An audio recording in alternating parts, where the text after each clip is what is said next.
ആ എന്റെ കല്യാണൊക്കെ എന്തായി? അല്ല നമ്മളെല്ലാം വിളിക്കുവാ. പൂയിഞ്ച പഠിച്ചോനെ, നിങ്ങളറിയൂല? ഇല്ല. നാട്ടിലൊക്കെ പാട്ടാ. ആരാ അറിയോ? ആരാ ആരാ? നമ്മളെ രേഖേച്ചി. രേഖേച്ചിയോ? നീ എങ്ങനെ വളച്ചേ? വളയ്ക്കാനോ? നിങ്ങൾക്ക് ആളെ മനസ്സിലായില്ല? ഇല്ല. പോസ്റ്റ് ഓഫീസിന്റെ അടുത്തുള്ള ട്രേസർ ഓഫീസിന്റെ അടുത്ത് പറയരുതെന്ന് പറഞ്ഞു നമ്മളെ ബ്രോക്കർ. ആടല്ലേ ചേച്ചി? വിളിക്കൂല കല്യാണത്തിന്. നീ എങ്ങനെ ഒപ്പിച്ചേ? അതൊക്കെ നമ്മൾ ഒപ്പിച്ച്. ചോദിക്കട്ട്. നാണം ചെക്കണ്. കല്യാണം വിളിക്കണം. എന്ത് നെഞ്ചിലുള്ള ആര് നിന്റെ?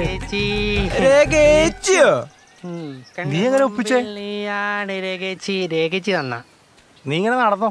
നീ എങ്ങനെ ഒപ്പിച്ചേ? അത് ബ്രോക്കർ പറഞ്ഞിട്ട് ആരോടും പറയണ്ടാന്ന്. എന്നാലും നമ്മളോട് പറ. അത് ഓൽക്ക് കുറച്ച് മോഡേൺ ആയിട്ടുള്ള ആൾക്കാരാ ഇഷ്ടം. ഇനി പിന്നെ അല്ല എന്റെ പേരിന്റെ ഷർട്ടൊക്കെ അല്ല കേട്ടോ. ആരെ? രേഖേച്ചി പറഞ്ഞതാ എങ്ങനെ കുറച്ചും കൂടി കേറ്റാൻ തോന്നുന്നു. ഫാഷൻ ഇതാ. ഇതാ ഫാഷൻ ഇതാ. എന്നാലും എന്റെ അതിലോള് വീണില്ലേ?